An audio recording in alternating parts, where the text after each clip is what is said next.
Hey, it's Jon Santucci for the USA Today Network here with the brilliant Chris Boyle. Chris, hope you're okay with that intro right there. I know it's short, but I tried to say something nice about you. Thanks for being on. I hope you're okay with me being in a nursery right now. That's all I need you to know. You said converted office, so I was going to go with that. I was going to completely ignore the octopus behind you, but it's impossible to ignore.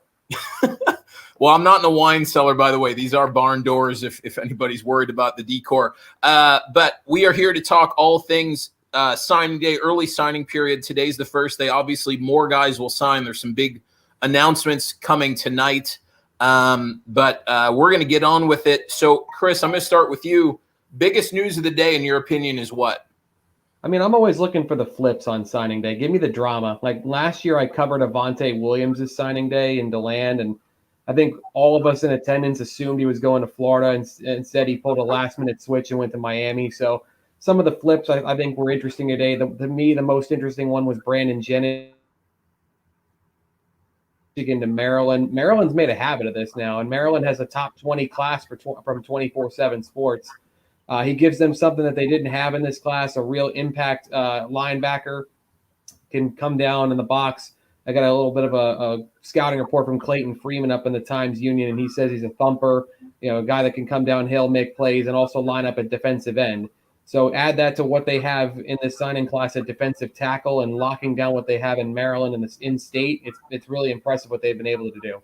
Yeah, I thought Maryland had a good day, and they're still in the mix for Terrence Lewis as well. So they could be looking at a really extensively good linebacking class coming in right now. I'm a flip guy as well, and I thought Xavier's story to Georgia obviously is a big deal, but Keanu Koote going to Alabama at the last second, the Vero Beach defensive end, who just about everybody I talk to says that they feel he's underrated. Obviously, being on the Treasure Coast, I've been able to see him quite a bit, but for him to go to Alabama, he'd been committed to LSU since July 4. So for him to come out and unzip the jacket and have an Alabama shirt on was pretty stunning and just further cements what was already the number one class in the country. We've got a guest waiting, but let me just ask you one more thing. Of the non-big three, we're going to touch on those guys later. Who do you think had the best day today? I mean, I really like what USF was able to accomplish, and that pains me as a UCF grad. But Jimmy Horn is a special player. I've seen a lot of him. I saw a lot of Sanford Seminole this year. They crushed everybody in our area. This is a really skillful player who can do a lot of things and is dangerous once the ball's in his hands. And he's going to have his high school quarterback with him there, and Timmy McClain too. Yeah, I thought that was a great thing. I thought FIU had a very quietly strong day. They get two defensive ends from my area in Travonte O'Neill, who I think is ridiculously underrated. That's a kid that had an SEC offer, had some SEC looks. I know there were some SEC schools kind of kicking the tires even as late as last night. And for FIU to land him, I thought was huge. And then obviously they pick up a guy who I think you're going to hear a lot about in Keegan Davis, an all-state defensive end. He's actually going to join us in a couple minutes. But first, we're going to add in Dink Jackson. I don't know if we're going to get the video or just the audio. Dink, can you hear me? Dink, you there? Yes, sir. I hear you. All right, we got Dink Jackson yes, sir, headed to Ole Miss. How you doing, man? I'm doing good. How you doing? I'm good. Hey, real quick, talk to us about obviously a really weird recruiting cycle. Why did you end up picking Ole Miss? What did you say? Why did you end up picking Ole Miss? I picked Ole Miss because of the bond that I have with the coaches and the ability that I have to come in and play as soon as I come in as a freshman, as me early enrolling, for me to have that ability. And I felt like it was the place my heart chose. I didn't really choose it. My heart chose it. I like that. You've got one of college football's more interesting personalities in Lane Kiffin as your head coach. So what sort of relationship have you been able to build with him, and what are your impressions of Lane Kiffin so far? My impressions of Lane Kiffin would be like, he's a straightforward coach. He's going to give you the real deal, and he's not going to fake or sugarcoat anything. He's a wonderful coach. The the things he's able to do on the offensive side and the plays he's able to make, the things he's able to do with the school and the program to flip it around. And I'm all in for his word. I'm riding the lane train. Dink, you kind of filled a really good hybrid role in high school. You can play linebacker, you can come down, you can hit guys, you can play safety, you can play even a center field. Where do you see yourself playing in that Rebels defense? Actually, I don't see myself playing as anywhere. The coaches picked my spot, so they got me playing as a nickel right now. Their nickel position, like down outside linebacker, high safety type of guy, like a hybrid. That's what you're speaking as. Awesome, Dink. I know you have a family dinner to get to, and this is obviously a big day for you. So first off, thanks for joining us. Second of all, man, congratulations on a great high school career and signing today, and we appreciate you jumping on. Thank you, guys. All right, so Dink Jackson headed to Ole Miss. What do you think of him? I know you've seen a little bit of his film, Chris. What do you think of Dink Jackson and him going over to Ole Miss? Yeah, you kind of hit it on the head. The ability to do a lot of things, to be a player that I saw a lot of blitzing. Something that really caught my eye was his.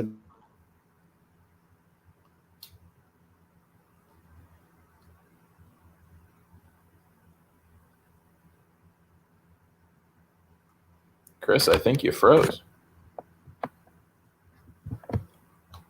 All right, well, Chris, you are frozen on my screen, so I'm going to vamp for a couple seconds. We're waiting for Creekside defensive tackle Luther Mccoy. If you guys have not seen it already, Luther wrote a first-person story for USA Today Network announcing that he was going to Minnesota. He wrote that about 2 weeks ago, so check that out. Chris, you are back. You were talking about Dink Jackson.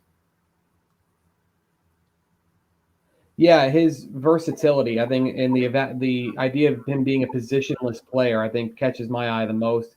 His ability to blitz, to come down in the box, make plays in the open space, and do a lot of different things. I think that was kind of the thing that caught my eye when I watched some film this afternoon to catch myself up on him. And O'Galley's been an amazing turnaround. I mean, that was a team for years that really struggled, but this is a team this year that was loaded with Division I players. They came into the year, I think, with 7 kids in the top 250 in the state rankings from 24/7 Sports. So this is a program that's suddenly cranking out really good talent. And he was the kind of the head and shoulders top guy there for the last couple of years.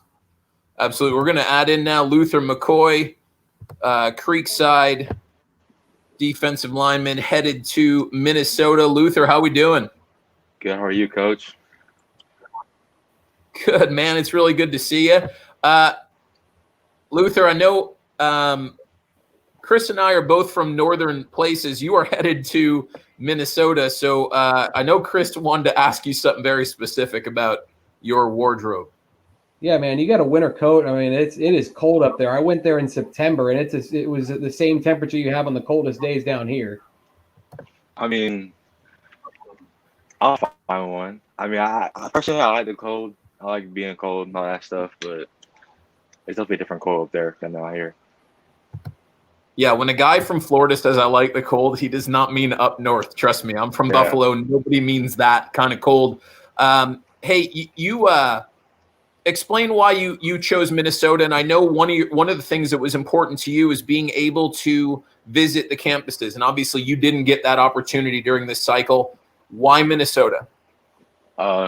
Coach flagged the quote, so it to me basically kind of just like let me know that the program is supposed to be, and they have a good program for biomedical sciences and engineering, which is what I want to do in college. So it all worked out. And last thing with you, man, you missed 2 years. 2 years that basically you had 2 serious shoulder injuries. When you did your announcement video, you started in the weight room because you said, hey, this is where I put in all the work to get to this point. What does this feel like in light of that, in light of all that you struggled with health-wise, to be able to dominate like you have the last 2 years and now to sign with a Power 5 program? I just feel like a weight off my shoulders, kind of just like going through all 4 years and kind of thinking like, I don't know if I'll be successful because of my shoulders, like that, and kind of like coming back and having 2 great years and actually now playing a spring game and kind of just like back and forth between like am I gonna be able to make it that far or not? And here we are. I'm blessed and excited. Awesome. Well, Luther, it's been great, by the way, getting to know you just through the recruiting process. We are absolutely expecting big things from you. And, man, congrats again on signing today. All right, thank you. All right, so we have got Jake Chaney here now, the outstanding linebacker from Lehigh. Jake, how you doing, man? How you guys doing? Good. So, Jake, let's start here. What is it like for people who don't know, and by the way, in case we didn't say it, you're headed to Wisconsin. What is it like being recruited during a pandemic? What was that like for you? I mean, it was tough. There's a lot of schools who had offered me or had interest in me.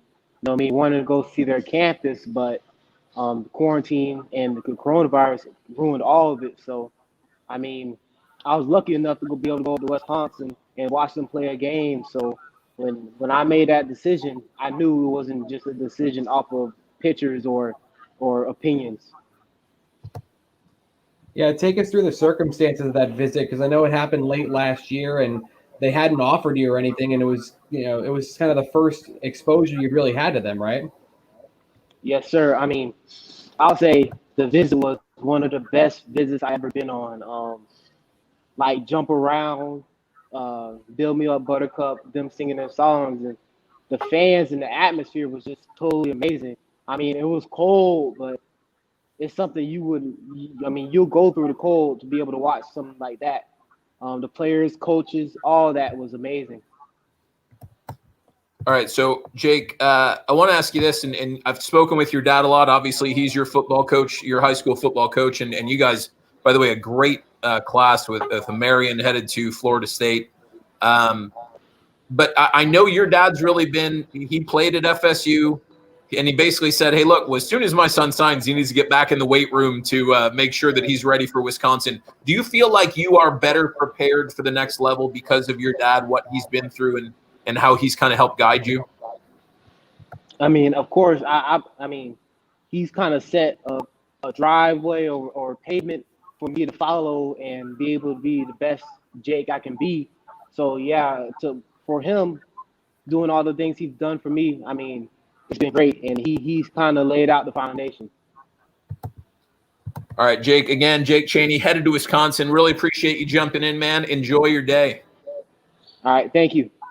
Thanks. All right, we are going to invite in now Palm Beach Post Miami beat reporter Tom D'Angelo. Tom, how are we doing today? I'm doing great. How you guys? We are I can't speak for Chris. I'm good. I'm tired, but I'm good. But Chris is sitting in a room with an octopus, so I don't know what's going on there. Hey, let's talk about Miami's recruiting class real quick. Overall, how'd they do today? What's your opinion? How'd they do? Well, if we're comparing it to the UM of the last 15 years, very good.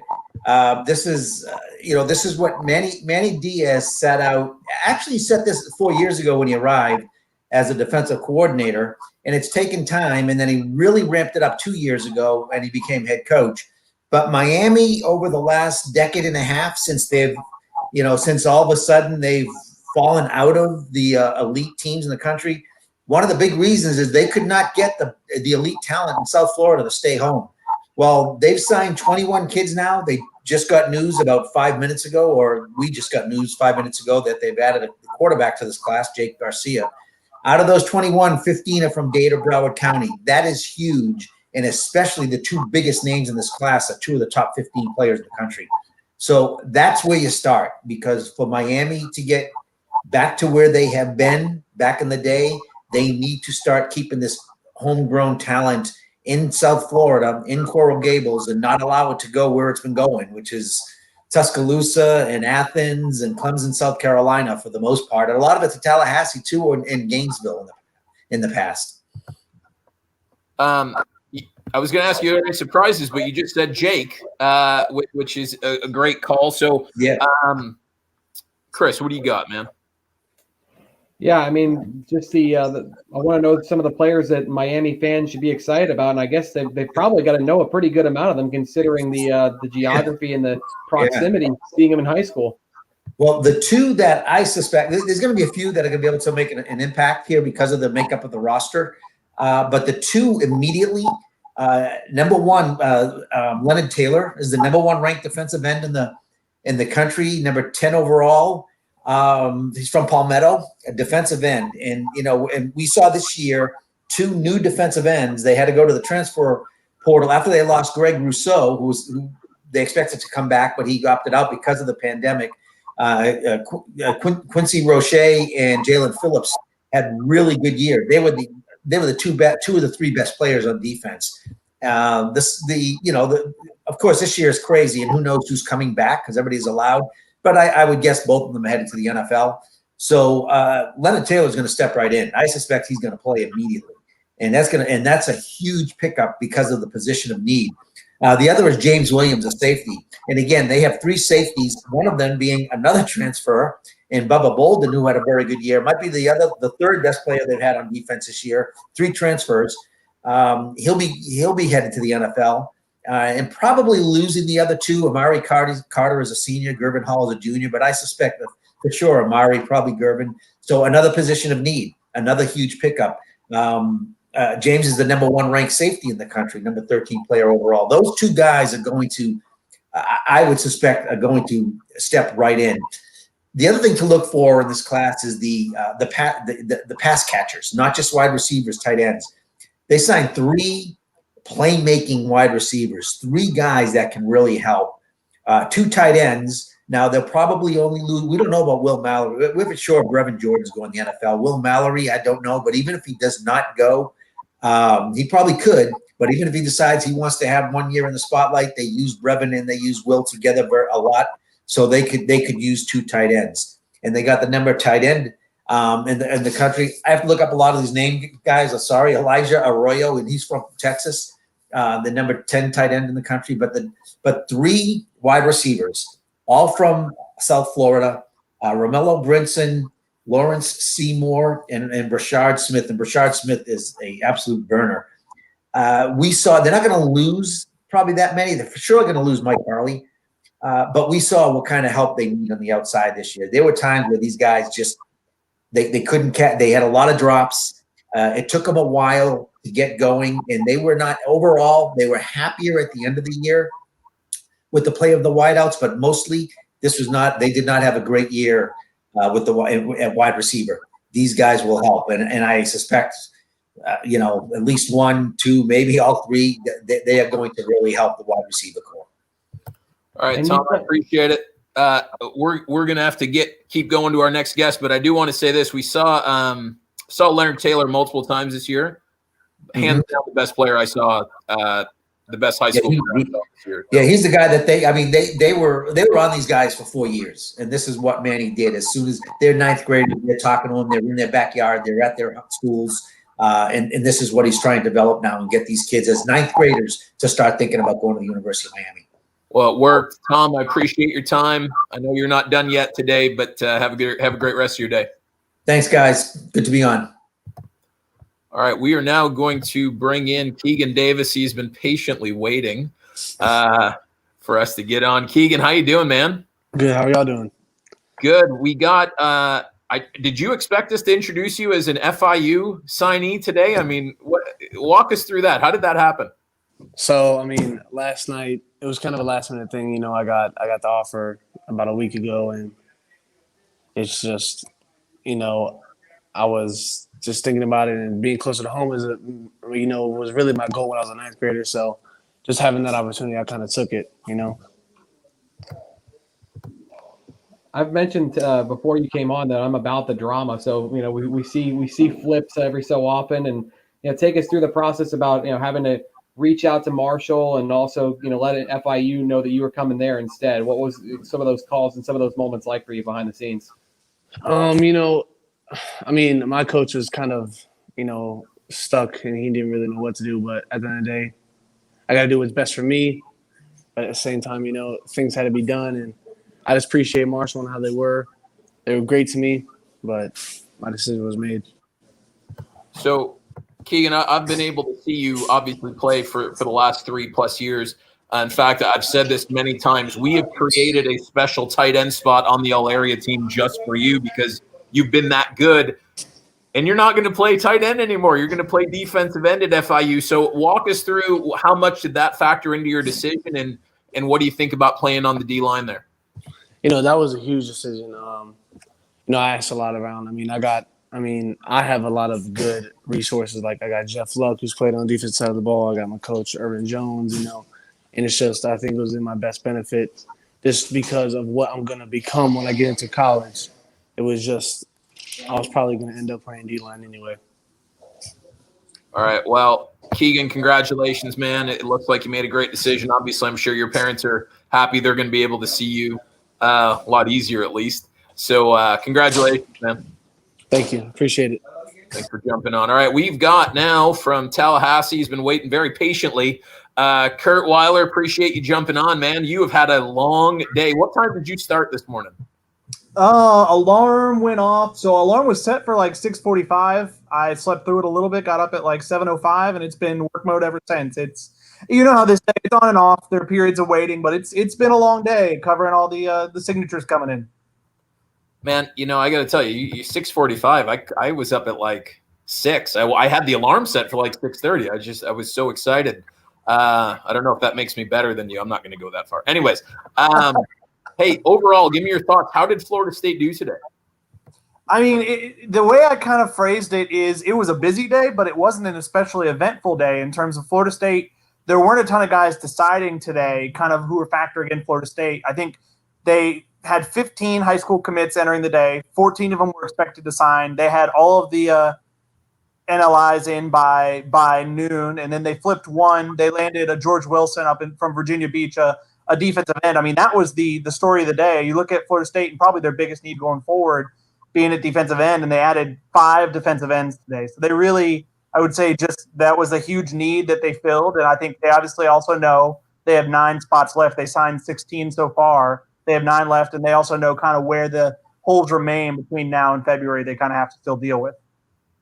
All right, I'm going to let Chris ask some questions, but I want to say this. How much feedback from FSU fans were you hearing today about their graphics when they were announcing? Because I thought that backyard football stuff was unbelievable. It was fire is what it was. No, and see, I agree. That's very much my thing. I think the problem is that's not going to be the thing. Like, it's interesting. The thing is that the thing for the age group of the kids they're signing? No, not so much. Those games were popular when these kids signing now were being born. Right. And ditto a lot of people on Twitter, but I think it was a huge thing on social media. It's FSU social media kind of has had some bad faux pas of late, but they have a new staff now that I think is doing much better for them. And today was a huge win for them in that regard.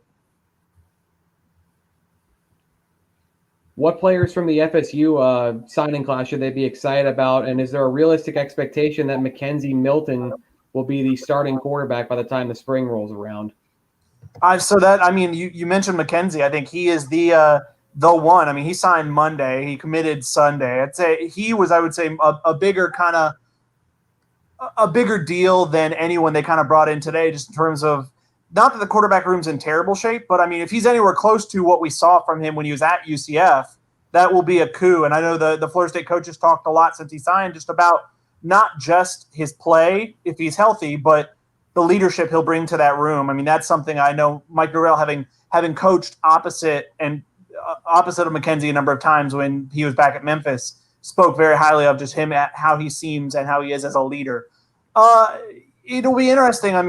With him, they have gotten his medical records and stuff like that. I know he did some scout team stuff with UCF over the last couple months, and it seems like he is at or close to 100%, at least as much as he's going to be coming off a leg injury like that. But it'll be interesting to see, no doubt, how he is in the spring and over the summer. He is getting on campus in January, so that will be a big boost. I would imagine the expectation is, until proven otherwise, he's expected to be the starter. With regard to other guys they signed today, Hunter Washington was a very solid, I'd say, 4-star DB out of Texas that Clemson got in on late and tried to flip, and he kind of held to his FSU commitment. And then Chambray Jackson's a defensive lineman out of Orlando who had a committable Alabama offer and chose FSU. So I think Florida State's class right now, I think, is 31st in the 247 composite rankings. It's not kind of to the Florida State standard, but some of that's just the circumstances they inherited.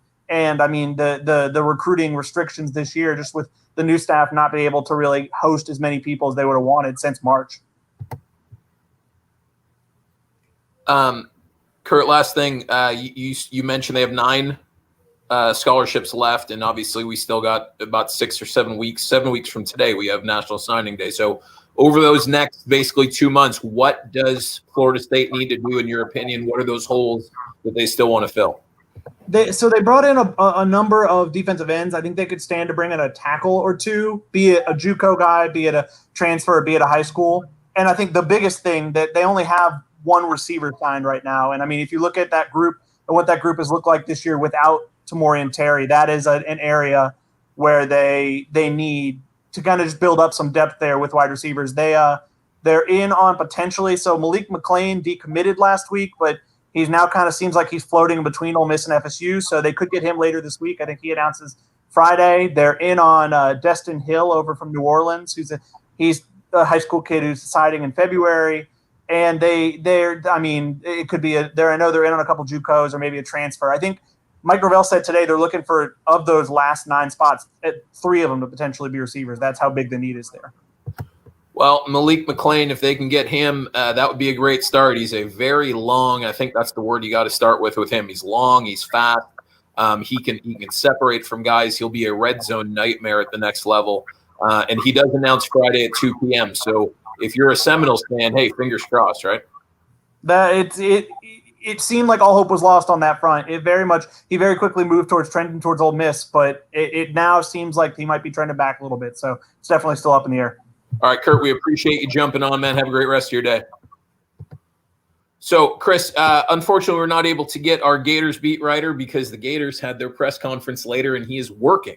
But let's talk about their class a little bit. And I'm a Miami. I went to Miami. You said earlier that where you went. So, I don't know if either of us like the Gators, but we'll do this with our teeth gritted. How'd they do today? What'd you like about what they did? My wife is a Gator grad, so I like the Gators. So, in case anyone's interested, I definitely like the Gators. I do not dislike the Gators at all. My wife, if you're watching. No, I think the most important thing is that they were able to lock guys in, that they had a few guys from Alabama that were of interest to Alabama, I should say. Jason Marshall, the corner, Tyreek Sapp, the defensive end. The Crimson tried to make a big push on late. They were able to hold those guys. And I think for the most part, a lack of surprises and a lack of real activity is a good thing for the Gators. They have a top 10 class yet again, and they were able to beat Alabama to the punch for their top players. And we'll see if that means anything. They were able to beat them in the recruiting trail for a day. We'll see how they do if they can beat them on the field on Saturday. Yeah, I thought, like we said, kind of with Florida State, there weren't like a lot of surprises.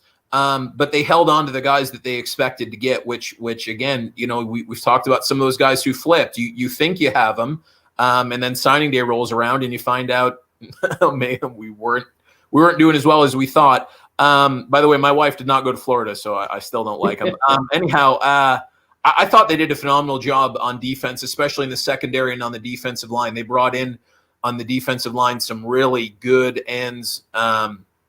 And especially the secondary. That secondary looks to be outstanding. If these guys progress the way we think they will, they got some studs today, and very, very much, in my opinion, deserving of a top 5 class.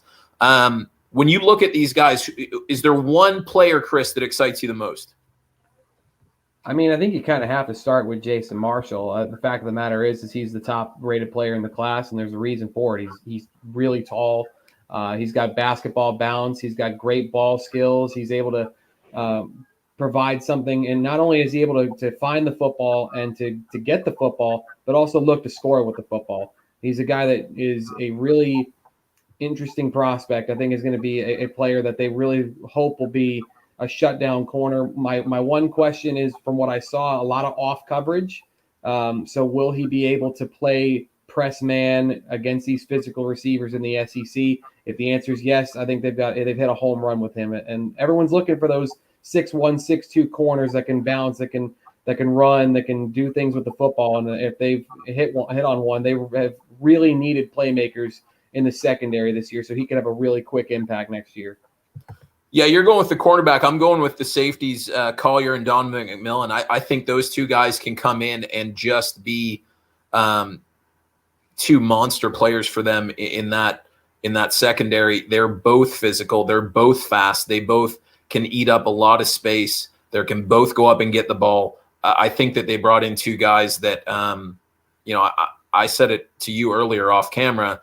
These are two guys that you can probably pencil in as backups next year and then hope that, they take over in a year or two and you don't have to worry about that spot for a couple years. And should they project the way we think they will, they probably won't be there more than 2 or 3. They'll be there 3 years, but that'll be it.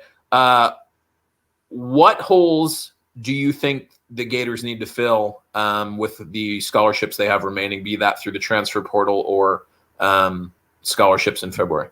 If I'm not mistaken, they've only got 5 spots. I think they had 26 available spots from what I read earlier.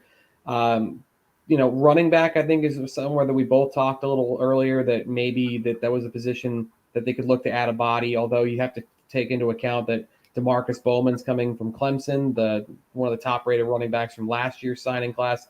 They have Lorenzo Lingard still on that roster, another 5-star player from, I think, 3 seasons ago that hasn't really seen the field yet for the Gators and was coming back from injury from Miami.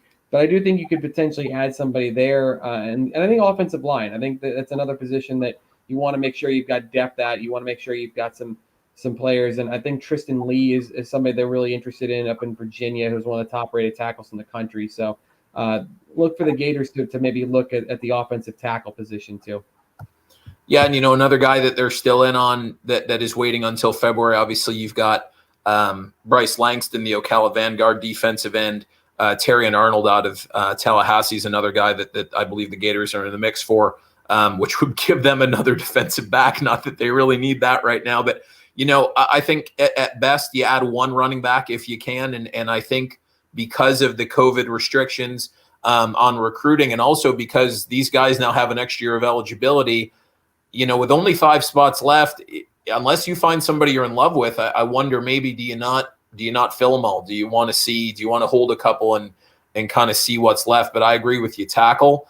I don't know if you can ever have enough centers because that's always a tough spot to fill. And running back. I think those are only 3 things that you're really looking at if you're a Gators fan, that you go, hey, can we get 1 or 2 more of those? But I think tackle would be, if I have a shopping list, that would be my number 1 spot right now. But man, that's it. We are done. That's signing day. Can we rest? Can we go to sleep now? Is that allowed?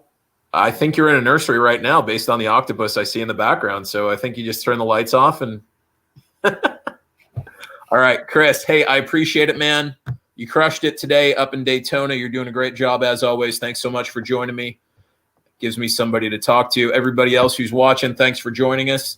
National Signing Day, 7 weeks away, and I'll probably see you back then. So have a great night.